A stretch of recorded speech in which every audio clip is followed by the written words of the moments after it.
So hello and welcome, ladies and gentlemen, to Shout of Pride 10-man heroic in the Siege of Orgrimmar raid, and this is the Boomkin guide. And no, I'm not doing Norushen, because Norushen heroic, after the recent tweaks, is basically Norushen normal done faster. And it's really bad, it's really dumb. Shout of Pride, on the other hand, is really freaking amazing. So, talents.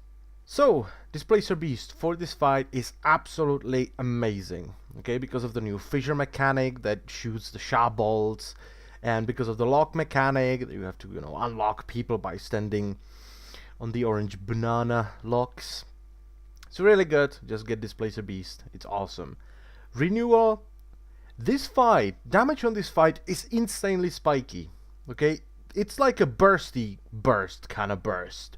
It's insane. You're gonna take so much damage in such a short period of time that if you don't have renewal, the chance of you dying is much higher. Okay, if you have Ysera's gift, you will die more than if you have renewal, because renewal is just an amazing heal.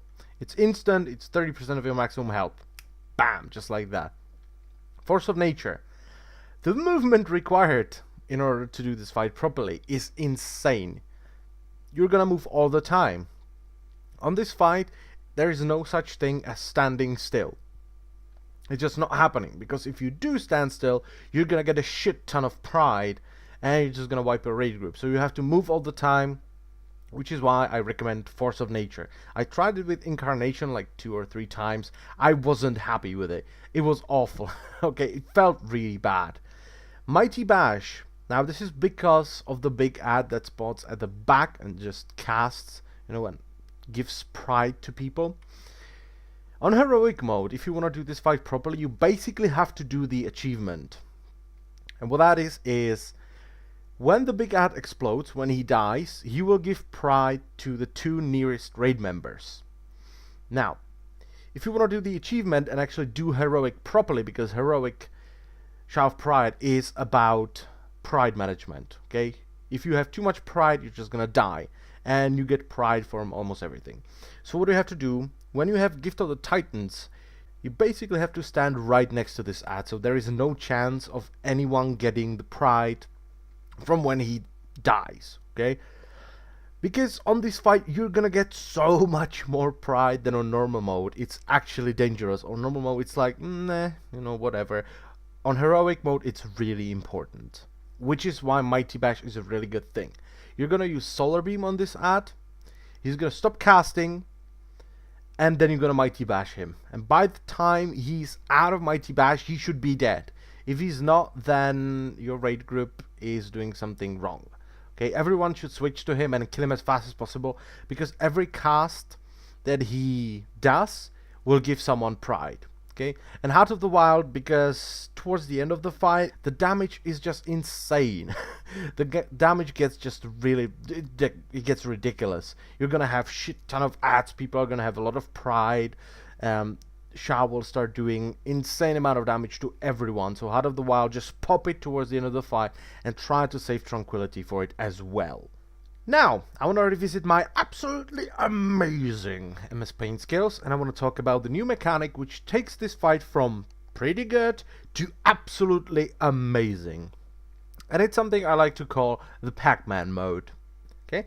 Every now and then, Shout of Pride picks a random raid member. It can be a tank, so it's either a DPS or a healer, and it will throw them into a different realm.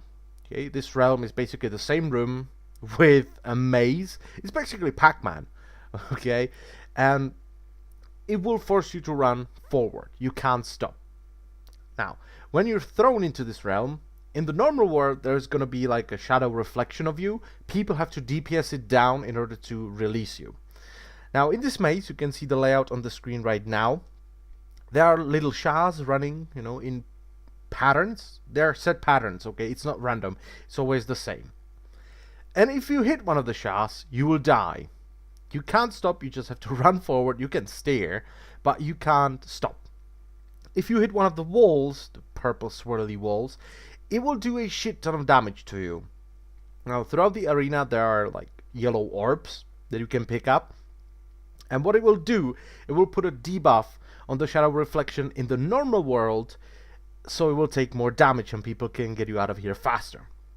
So on the screen, I will show you the easiest way to get through this, okay? So you will start in the upper left corner, you will go down, then you will go left, and you will go left again.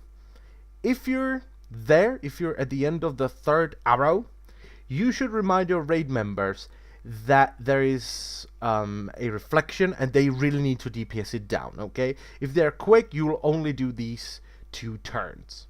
Now, if you're still there, even after the first 3 arrows, which will probably happen, you have to go like this. Now, if you get at the end of the 3rd arrow on this picture, you need to start shouting at people, because by the time you get to the end of the 3rd arrow, you can see on the screen right now, they had more than enough time to kill the reflection, okay? And they're doing something wrong. They're not switching to it, they're lazy, or whatever, but they are doing something wrong, and you really need to say, oi, up your game. I'm still in there, I should not be in there, okay? They had more than enough time, and you really need to talk to them, because they're doing something wrong. Now I want to talk about Stampeding Roar. And really in this fight, there are 2 situations you can use it in. You can either use it when people are about to be locked down, but if you have, like, you know, a druid such as yourself, and you have Displacer Beast, and a mage with Blink, and people with good movement skills, like warriors with Heroic Leap, and stuff like that, you don't really need to do that. The second kind of situation that can happen, or will happen on Heroic mode, is when people start getting more pride, when Sha does its I'm gonna explode, I have 100 energy, big explosion, a lot of damage, people will start leaving the AoE puddles underneath them. So I like to save Stampeding Roars for this occasion, okay? As soon as as soon as Shelf Pride uses the big boom and people throw down the AoE stuff, they should have Stampeding Roar, and they can get out of it really fast, so they are not taking as much damage, because that can actually be deadly towards the end of the fight, or towards the 30% mark before your pride resets. Okay, so Stampeding Roar, either use it when people are about to be locked down, or when people have a lot of pride and the big boom of Sha Doom is coming in. And as I've said, Heart of the Wild and Tranquility should be used towards the end of the fight, okay? Try to save them both for around 20, 15, something like that % mark, because that's when damage ramps up and people start taking insane amounts of damage, okay? So try and save those. Now, generally this fight will be a huge test for you, okay? If you're not very good with movement, you're not gonna perform well on this fight, because if you're not moving, the Sha bolts are hitting you from the fissures, you're getting pride, and you'll be wiping your raid group. So this fight, I really like it, okay? It's really difficult to pull out good DPS, but it's not impossible, okay? If you're doing everything correctly, you're gonna get some good numbers. And you will also do a lot of healing, which is always good. You're not gonna be as high as your hunters or warriors or rogues, but generally you can do really well. But you really need to practice your movement on this fight, because if you can't move and do DPS, you're pretty much useless for your raid. You're actually worse than useless. You're actually crippling them effectively, because you're dealing damage to the raid. Okay, you're making this fight harder because you're either not doing enough damage, or you're actually doing damage to your raid, which is never good.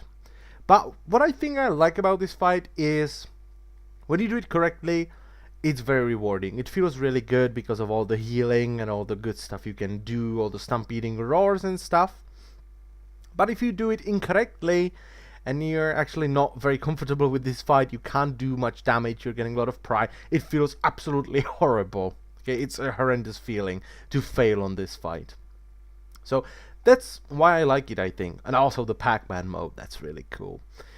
Now, Fissures. These will spawn all over the place, and you need to run over them and it will close them. These will throw like pride bolts or whatever they're called at random raid members' location, and they do damage and they give you pride. So you have to run over one, you will get a 1-minute debuff, it will close the fissure, but you can't close another fissure for another minute. so people kind of have to rotate. Now, you should be using Displacer Beast and just blinking to another fissure as soon as your debuff is about to fall off, okay? It's really important. It will give you some pride when you close the fissure, but it's much better than it just firing off these bolts and it giving pride to everyone. So even if you're doing everything correctly, your pride level will be pretty high. Now let's talk about symbiosis. The best symbiosis for this is on a rogue. Cloak of Shadows, you can ignore basically any spell you want to. I would save Cloak of Shadows for the big boom of doom Shaft Pride does when it reaches 100% energy. If you can't get Cloak of Shadows, get Undying Resolve from a Warlock. And if you can't get that, get Anti-Magic Shell from a DK. Alternatively, you can use it on a Warrior. It will give him Stampeding Shout or whatever it's called. It's basically a Warrior's version of Stampeding Roar. It has a longer cooldown, but it can be useful for, as I've said, these situations where people have a lot of pride and you're trying to stack in like Priest Bubble. Suddenly the big boom comes in and all the AoE damage starts killing the raid. So that can be good. It also gives you Intervene. I think it's called Intervene, where you can charge to someone. And, you know, that's pretty good. If you're running back from a fissure, it's kind of handy to have a charge, because you can get back to your spot faster, you can do DPS faster, so that's always good. And let's stop right here. That's all you need to know. This fight is absolutely amazing. I enjoyed every single pull. Every single pull. Even though it's hard, it's very rewarding to pull it off, which makes it really cool. The Pac-Man mode is just so good. And I wish you good luck with this boss. You're gonna have a lot of fun. It's really amazing. It took us around 10 pulls to down it. It was absolutely amazing. But anyway, thank you all for watching and listening, and I will see you next time. Bye bye.